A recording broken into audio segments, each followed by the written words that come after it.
തമിഴ്നാട്ടിൽ കോൺഗ്രസും DMKയും തമ്മിൽ സ്പ്ലിറ്റ് ആകും സർ. തമിഴ്നാട്ടിൽ പുതിയ ചില തർക്കങ്ങൾ അവിടെ അവരുടെ സഖ്യത്തിനുള്ളിൽ വന്നിട്ടുണ്ട്. അതായത് ഇന്ത്യ സഖ്യം ചിലപ്പോൾ പിളർന്നേക്കും. കാരണം എന്താണെന്ന് ചോദിച്ചാൽ കോൺഗ്രസ്സിനകത്ത് കോൺഗ്രസിൻ്റെ പഴയ പ്രതാപം വീണ്ടെടുക്കണം, അതിന് DMK ഡിപ്പെൻഡ് ചെയ്ത് നിന്നാൽ കാര്യമില്ല എന്നൊരു പുതിയ വാദം ഉയർന്നു വരുന്നുണ്ട്. കോൺഗ്രസ്സിലെ നിരവധി നേതാക്കന്മാർ അങ്ങനെ അഭിപ്രായമുള്ളവരാണ്. പറ്റുമെങ്കിൽ DMKയോടുള്ള ഡിപ്പെൻഡൻസ് അവസാനിപ്പിക്കണം, കോൺഗ്രസ്സിന് സ്വന്തമായിട്ട് തിരിച്ചു വരാൻ സാധിക്കണം. അതായത് നമ്മുടെ പഴയകാലം അങ്ങനെയായിരുന്നു എന്നൊക്കെ പറയുന്ന ആൾക്കാരുണ്ട്. പിന്നീട് ദ്രാവിഡ രാഷ്ട്രീയം വന്നു, അതത് വളരെ ശക്തമായി. എന്നിട്ട് DMK ADMK മാത്രമേ ഉള്ളൂ, ഇവർ ഭരിക്കും. മറ്റ് സഖ്യകക്ഷികൾക്ക് പോലും ഭരണത്തിൽ പങ്കാളിത്തം ഉണ്ടാവില്ല, മന്ത്രിസ്ഥാനമൊന്നും കിട്ടില്ല. പൂർണ്ണമായിട്ട് ഈ രണ്ട് പാർട്ടികൾക്ക് മാത്രമേ കിട്ടുള്ളൂ. ഇങ്ങനത്തെ ഒരു സ്ഥിതി നിൽക്കുകയായിരുന്നു. അപ്പോൾ ഇതിൻ്റെ മാറ്റം വരണം എന്ന് നിലവിൽ കോൺഗ്രസിൻ്റെ ഉള്ളിൽ കുറേ പേര് ചിന്തിക്കുന്നുണ്ട്. എങ്കിലും തമിഴ്നാട് കോൺഗ്രസ് കമ്മിറ്റി അധ്യക്ഷനായിട്ടുള്ള TNCC പ്രസിഡൻ്റായിട്ടുള്ള ശെൽവ പെരുന്തോഗൈ എന്ന് പറയുന്ന ആൾ, അദ്ദേഹം ഇതിനോട് യോജിക്കുന്നില്ല. നിലവിൽ TNCC പ്രസിഡൻറ്റിന് താല്പര്യമില്ല. കാരണം കഴിഞ്ഞ ലോക്സഭാ ഇലക്ഷനിൽ DMKയുടെ ഒപ്പം നിന്നു, 10 സീറ്റ് വിജയിച്ചു. അത് പുള്ളി വളരെ ഹാപ്പിയാണ് അക്കാര്യത്തിൽ. അതുകൊണ്ട് കോൺഗ്രസിൻ്റെ ഒപ്പം നിന്നാലേ ശരിയാവുള്ളൂ എന്ന് പറയുന്നുണ്ട്. പക്ഷേ കോൺഗ്രസിലെ കുറേ പേരെ കൊണ്ട് മറിച്ച് ചിന്തിപ്പിക്കുന്നത് നടൻ വിജയുടെ രംഗപ്രവേശമാണ്. വിജയ് ഒരു പാർട്ടി ഉണ്ടാക്കി, അതെ, TVK. അപ്പോൾ TVK ആയിട്ട് ഒരുമിച്ച് നിന്ന്, അത് DMK സഖ്യത്തിൽ നിന്ന് വെളി വന്ന് TVK ആയിട്ട് ഒരുമിച്ച് നിന്ന് കോൺഗ്രസ് അങ്ങനെ നിന്നാൽ ജയിച്ചു കയറും എന്നാണ് കോൺഗ്രസിൻ്റെ പ്രതീക്ഷ. അപ്പോൾ കോൺഗ്രസ് ഇങ്ങനെ വിട്ടുമാറാനുള്ളൊരു താല്പര്യത്തിലാണ് നിലവിൽ. അതെങ്കിലും കോൺഗ്രസ് ഔദ്യോഗികമായിട്ട് തീരുമാനം എടുത്തിട്ടില്ല. ഹൈക്കമാൻഡ് കാര്യത്തിൽ തീരുമാനങ്ങളിലേക്കൊന്നും പോയിട്ടില്ല. ഉള്ളിൽ ആലോചനയുണ്ട്. തമിഴ്നാട് കോൺഗ്രസ് കമ്മിറ്റി അധ്യക്ഷന് അക്കാര്യത്തിൽ ഇതുവരെ വിട്ടുപോകാൻ താല്പര്യമില്ലാത്തതുകൊണ്ട് ഔദ്യോഗികമായിട്ട് കോൺഗ്രസ് ഇങ്ങനൊരു സ്പ്ലിറ്റ് സമ്മതിക്കുമോ എന്ന് നമുക്കിപ്പോൾ അറിയില്ല. പക്ഷേ തമിഴ്നാട് കോൺഗ്രസിൽ നിന്നുള്ള പല വാർത്തകളും പ്രകാരം അവിടെ ചില പ്രശ്നങ്ങളുണ്ട്. അതായത് DMK ആയിട്ട് ഇങ്ങനെ ഒത്തുപോകേണ്ട ആവശ്യമില്ല എന്നുള്ള വാദം ഇപ്പോൾ നിലവിൽ ശക്തമാണ്. ഇതാണ് അവിടുത്തെ സിറ്റുവേഷൻ. സർ, അപ്പോൾ ഈ പറയുന്നത് പോലെ തമിഴ്നാട് രാഷ്ട്രീയത്തിൽ NDA സ്ട്രോങ് ആയിട്ട് നിൽക്കുന്ന ഒരു സാഹചര്യമാണല്ലോ. മുഖ്യമന്ത്രി സ്ഥാനാർത്ഥിയായിട്ട് എടപ്പാടിയെയും കാണിക്കുന്നുണ്ട്. അപ്പോൾ അതിനൊരു വലിയ മാറ്റം കൊണ്ടുവരാനായിട്ട് സാധിക്കും. തീർച്ചയായിട്ടും. ഇടക്കാലത്ത് സ്ട്രോങ് അല്ലായിരുന്നു. എന്ന് വെച്ചാൽ ഒരു ഘട്ടത്തിൽ ഒരുമിച്ച് ഇരുന്നിരുന്ന ADMKയും BJPയും തമ്മിൽ വേർപിരിഞ്ഞിരുന്നു. അങ്ങനെയാണ് കഴിഞ്ഞ ലോക്സഭാ ഇലക്ഷൻ സമയത്ത് ഇവർ തമ്മിൽ സ്പ്ലിറ്റായിട്ടാണ് BJP ഒറ്റയ്ക്കായിരുന്നത്. അപ്പം എന്തായാലും BJP 11% വോട്ട് പിടിച്ചു. ADMKയുടെ തന്നെ കുറേ വോട്ടുകൾ BJP കൊണ്ടുപോയി, DMK വോട്ടുകളും കുറേ പിടിച്ചു. 1.5% വോട്ടുണ്ടായിരുന്ന BJPക്ക് കഴിഞ്ഞ ലോക്സഭാ ഇലക്ഷനിൽ 11%ലേക്ക് കയറാൻ പറ്റി. BJPയുടെ സംഘടനാ പ്രവർത്തനം അവിടെ മികച്ചതായി. അവർ ഏറ്റെടുത്ത ഇഷ്യൂസ് മുന്നോട്ട് നന്നായിട്ട് കൊണ്ടുപോയി. K. അണ്ണാമലൈ എന്ന നേതാവ് സ്തുത്യർഹമായ പ്രവർത്തനങ്ങളാണ് കാഴ്ചവെച്ചത്. എങ്കിലും അണ്ണാമലയ്ക്ക് തന്നെ ADMKയുടെ ഒപ്പം പോകണമെന്നും താല്പര്യം ഉണ്ടായിരുന്നില്ല. അണ്ണാമലൈ നേതൃസ്ഥാനത്ത് നിന്ന് മാറ്റിയതിന് ശേഷമാണ് ADMKയ്ക്ക് തിരിച്ചു വരാൻ പറ്റിയത് എന്നൊരു പുതിയ സിറ്റുവേഷൻ ഉണ്ട്. എങ്കിലും NDA അവിടെ സ്ട്രോങ് ആവണമെങ്കിൽ ADMK പോലൊരു കക്ഷിയെ മാറ്റി നിർത്തിയിട്ട് കാര്യമില്ല. അവർ 30% കൂടുതൽ വോട്ട് സ്വന്തമായിട്ടുള്ള ആൾക്കാരാണ്. DMKയ്ക്കുള്ള അത്ര വോട്ടോ ഇല്ലാതെ കൂടുതൽ വോട്ടോ. സത്യം പറഞ്ഞാൽ ഈ ADMK നമ്മൾ കമ്പയർ ചെയ്താൽ ADMKയ്ക്കാണ് അവിടെ വോട്ട് കൂടുതൽ. ശരിക്കും അങ്ങനെയാണ്. മാത്രമല്ല അവർക്ക് സംഘടനാശേഷിയും അവർക്ക് കൂടുതലുണ്ട്. ഇങ്ങനെയൊക്കെ ഉണ്ടെങ്കിലും പൊളിറ്റിക്കൽ ഇഷ്യൂസ് വരുന്നത്, ദേശീയ പാർട്ടികളോടുള്ള താല്പര്യമില്ലായ്ക, പറ്റുമെങ്കിൽ കേന്ദ്രം ഭരിക്കുന്നവർക്കെതിരായിട്ട് വോട്ട് ചെയ്യാനുള്ളൊരു പ്രവണത, അതുപോലെ തന്നെ രാഷ്ട്രീയ സഖ്യങ്ങൾ, ഈ 4 കാരണം കൊണ്ടാണ് DMK മുന്നിൽ കയറിയത്. അത്രേ ഉള്ളൂ. അപ്പോൾ DMKയുടെ അലയൻസുകൾ കുറച്ച് പവർഫുള്ളായിരുന്നു എന്നൊരു കാരണം മുന്നിലുണ്ട്. അതേസമയം ADMKയ്ക്ക് ഇടക്കാലത്ത് പാർട്ടിക്കകത്ത് സ്പ്ലിറ്റ് ഉണ്ടായി. പനീർശെൽവം അദ്ദേഹം സ്പ്ലിറ്റ് ചെയ്ത് മാറിയിരുന്നു. അതുപോലെ ദിനകരൻ പക്ഷം, ഇങ്ങനെയുള്ള പലരും തന്നെ വിട്ട് മാറി. ഇപ്പോൾ ADMK എങ്ങനെയാണെന്ന് വെച്ചാൽ പനീർശെൽവം തിരിച്ചു വന്നു, ദിനകരൻ തിരിച്ചു വന്നു. എല്ലാവരും എടപ്പാടി പളനിസ്വാമിയെ മുഖ്യമന്ത്രി സ്ഥാനാർത്ഥിയായിട്ട് അംഗീകരിക്കുന്നു. അങ്ങനെ ഒരു സിറ്റുവേഷൻ വന്നു എന്നുള്ളതാണ്. അപ്പോൾ എടപ്പാടിയാണെങ്കിൽ ഇപ്പം ജനറൽ സെക്രട്ടറിയാണ്. ജയലളിതയും MGR ഒക്കെ ഇരുന്ന പോസ്റ്റാണ് ജനറൽ സെക്രട്ടറി സ്ഥാനം. അതാണ് പാർട്ടിയിലെ ഏറ്റവും സീനിയർ അൺക്വസ്റ്റനബിൾ ആയിട്ടുള്ള സ്ഥാനം എന്ന് പറയുന്നത്. ADMKയുടെ ജനറൽ സെക്രട്ടറി സ്ഥാനം ചിഹ്നം 2 ആയിരിക്കണം. ഇത് രണ്ടും സ്പ്ലിറ്റ് ചെയ്ത് മാറിപ്പോകുമ്പോൾ ഏതെങ്കിലും ഫ്രാക്ഷൻ 2 ആയിട്ട് പോയാൽ ആ ഫ്രാക്ഷന് ഗുണം കിട്ടുള്ളൂ. അങ്ങനെ ഒരു കാര്യമുണ്ട്. അപ്പോൾ ഐക്യത്തോട് ഒരുമിച്ച് നിൽക്കുക, ഒരുമിച്ച് നിന്ന് ജനറൽ സെക്രട്ടറി സ്ഥാനം ഒരാൾ കൈയാളുക, പഴയ MGR കൊണ്ടുവന്ന ചിഹ്നമായ 2 അവിടെ തന്നെ ഉണ്ടാവുക. ഇങ്ങനെ പല കാര്യങ്ങളും വരുമ്പോഴാണ് ശരിക്ക് ADMKയുടെ വിജയസാധ്യത വർദ്ധിക്കുന്നത്. അതിൽ ഐക്യത്തിന് വളരെ പ്രാധാന്യമുണ്ട്. അപ്പം ഈ ഐക്യം എന്ന് പറഞ്ഞാൽ തമിഴ്നാട് രാഷ്ട്രീയത്തിൽ ചില പ്രത്യേകതകളുണ്ട്. ജാതി രാഷ്ട്രീയം എന്ന് പറയുന്നത് വളരെ ശക്തമാണ്.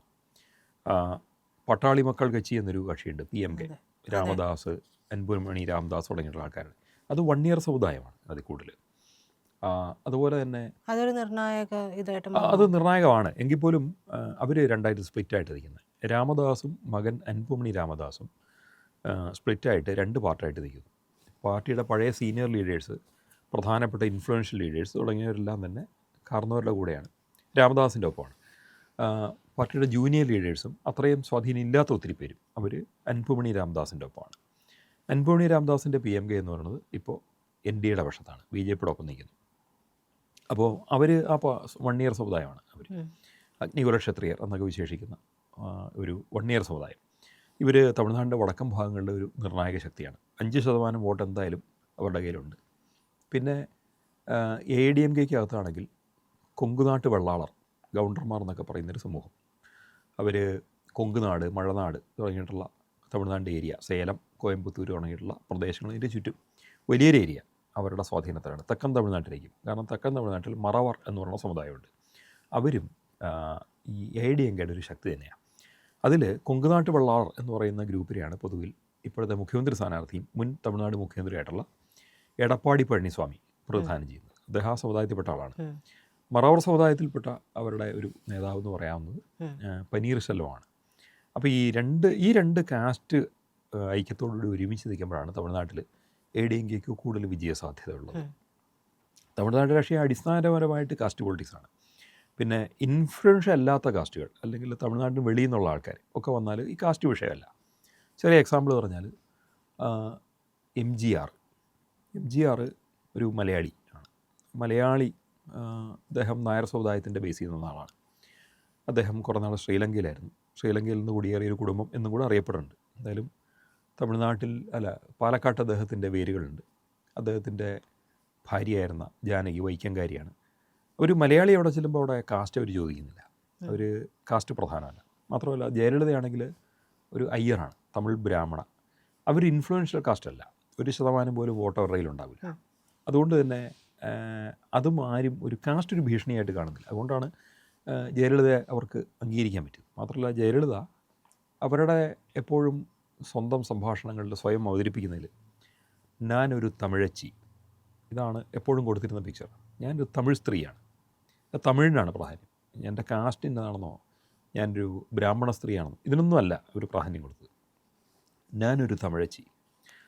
അപ്പോൾ MGRന് അതുപോലും പറയേണ്ടി വന്നിട്ടില്ല, അതുപോലെ പറയാൻ പറ്റില്ലായിരുന്നു. തമിഴനായിരുന്നില്ല, മലയാളിയായിരുന്നു.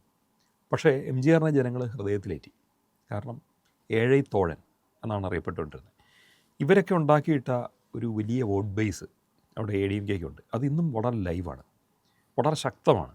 MGRൻ്റെയും ജയലളിതയൊക്കെ ഓർമ്മകൾ ഒക്കെയുള്ള ആൾക്കാർ, അവരുടെ നേതൃത്വം ഇഷ്ടപ്പെട്ടിരുന്നവർ, വലിയ ശതമാനം സ്ത്രീകൾ, ഇങ്ങനെയുള്ളവരൊക്കെ ഉണ്ട്. ആ ഒരു പാറ്റേണിലേക്കല്ലേ വിജയുടെ നോട്ടവും? വിജയൻ്റെ നോട്ടം അതാണ്. അതായത് തമിഴ്നാട്ട് രാഷ്ട്രീയത്തിൽ വേറെ MGR ആവാൻ. പക്ഷേ ജനറലി ഈ തമിഴ്നാട്ട് രാഷ്ട്രീയത്തിൻ്റെ പ്രത്യേകം വെച്ചാൽ MGRൻ്റെ കാലം അവസാനിച്ചു. അതിനുശേഷം പിന്നെ ജയലളിതയും ഒക്കെ ഉയർന്നു വന്നു. ഒരു വശത്ത് കരുണാനിധിയൊക്കെ. ഇവരെല്ലാം തന്നെ ആഗ്രഹിച്ചത്, DMK ആയാലും ADMK ആണെങ്കിലും പിന്നെ ആഗ്രഹിച്ചത് ഇനിയൊരു MGR വരരുത്. അതായത് നിലവിലുള്ള രാഷ്ട്രീയ സംവിധാനത്തിന് ഭീഷണിയായിട്ട് ഒരു പുതിയൊരു നടൻ ഉയർന്നു വരേണ്ട ആവശ്യമില്ല. ഈ ഒരു അർത്ഥത്തിൽ രജനീകാന്തൊക്കെ രാഷ്ട്രീയ പാർട്ടി ഉണ്ടാക്കുന്നതിന് ഇവർ പല വിധത്തിൽ എതിർത്തിട്ടുണ്ട്. അവർ ശരിക്കും പറഞ്ഞാൽ അങ്ങനെയൊന്നും ഉണ്ടാവാണ്ട് അവർ നോക്കിയിട്ടുണ്ട് പല പ്രകാരത്തിൽ.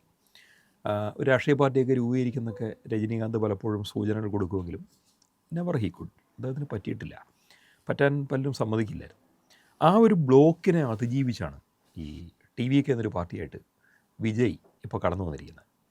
വിജയ് ഒരു പരിധി വരെ ഈ സമ്മർദ്ദത്തെ അതിജീവിച്ചു. DMKയും ADMKയും ഇനിയൊരു നടൻ ഇവരുടെ MGRനെ പോലെ വളർന്നു വരണ്ട എന്നുണ്ടാക്കിയ ഒരു സമ്മർദ്ദമുണ്ട്, അതിനെയാണ് അതിജീവിച്ചത്. അത് ചെറിയ കാര്യമല്ല, കാരണം വിജയന് അത്യാവശ്യം ജനപിന്തുണ ഉള്ളതുകൊണ്ടാണ്.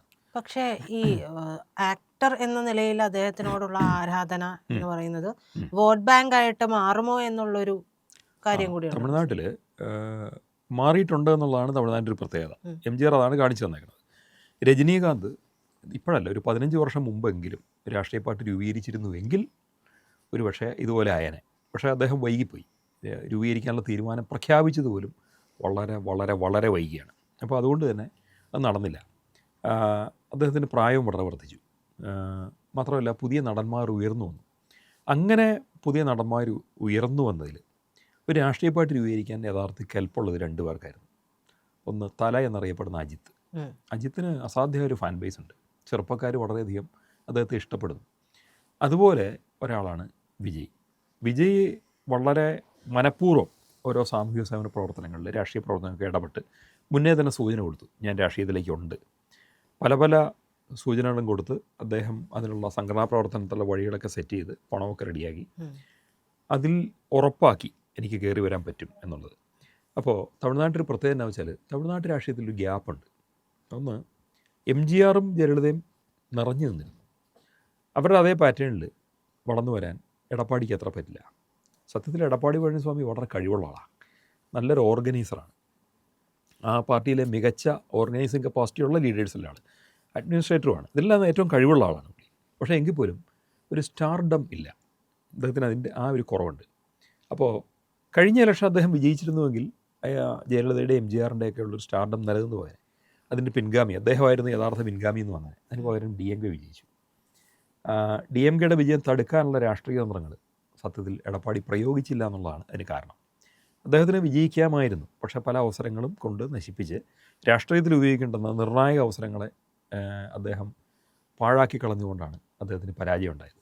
അതുകൊണ്ട് തന്നെ ജയലളിതയുടെ ശേഷമുള്ള പാർട്ടിയിലെ അനന്തരാവകാശി എന്നുള്ള സ്ഥാനം അദ്ദേഹത്തിന് ഇല്ലാതെ പോയി.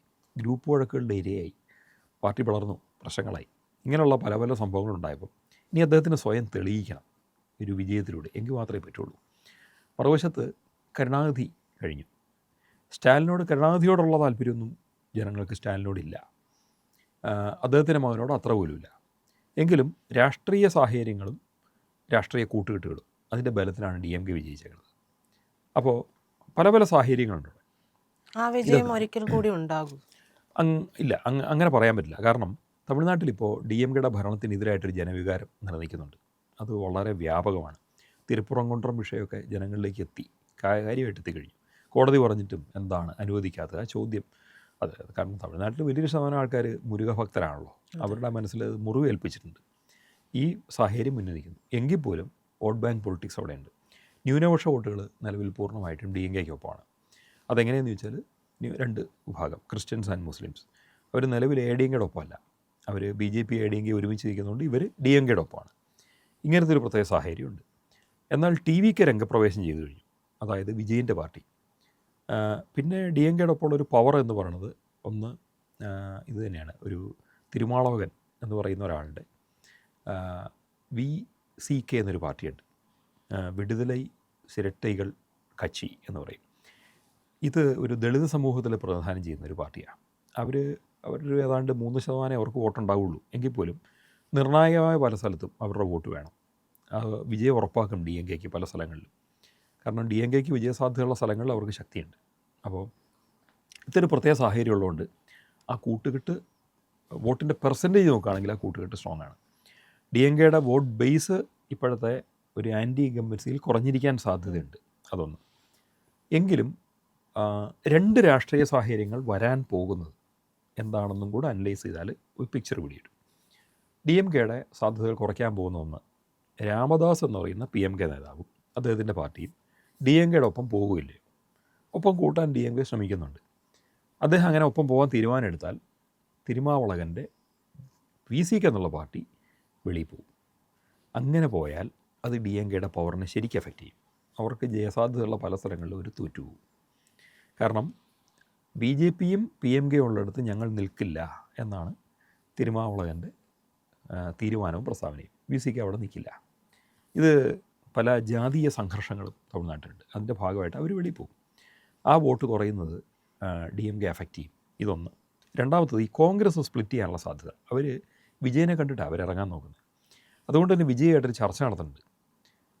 വിജയനോടുള്ള ചർച്ച കോൺഗ്രസ് നടത്തി വിജയിച്ചാൽ അതും DMKയുടെ പരാജയത്തിന് വേറൊരു കാരണമാകും. അതെന്താ കാര്യം എന്ന് ചോദിച്ചാൽ, ഒരിക്കലും ഈ പറഞ്ഞ ഇന്ത്യ മുന്നണിക്ക് അകത്ത് നിന്നുകൊണ്ട് കോൺഗ്രസ്സിന് അഥവാ DMKയുടെ ഒപ്പം നിന്നുകൊണ്ട് TVK ആയിട്ട് സഖ്യം ഉണ്ടാക്കാൻ പറ്റില്ല.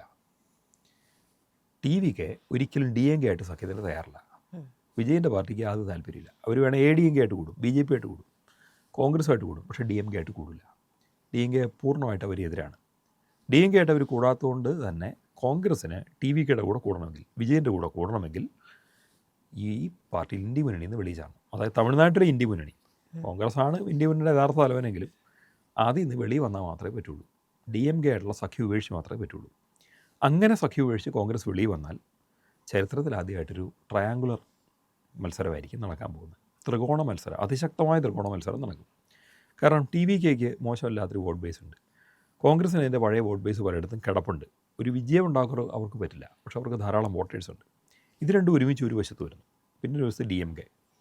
ഇത് ശരിക്കും പറഞ്ഞാൽ DMK പക്ഷേ വോട്ടുകൾ സ്പ്ലിറ്റ് ആവാനാണ് സഹായിക്കുന്നത്. ഇങ്ങനെ വന്നാൽ വളരെ എളുപ്പത്തിൽ NDA വിജയിച്ചു കയറും. ഇതാണ് NDAക്ക് വിജയിക്കാൻ ഏറ്റവും മികച്ച സാഹചര്യം.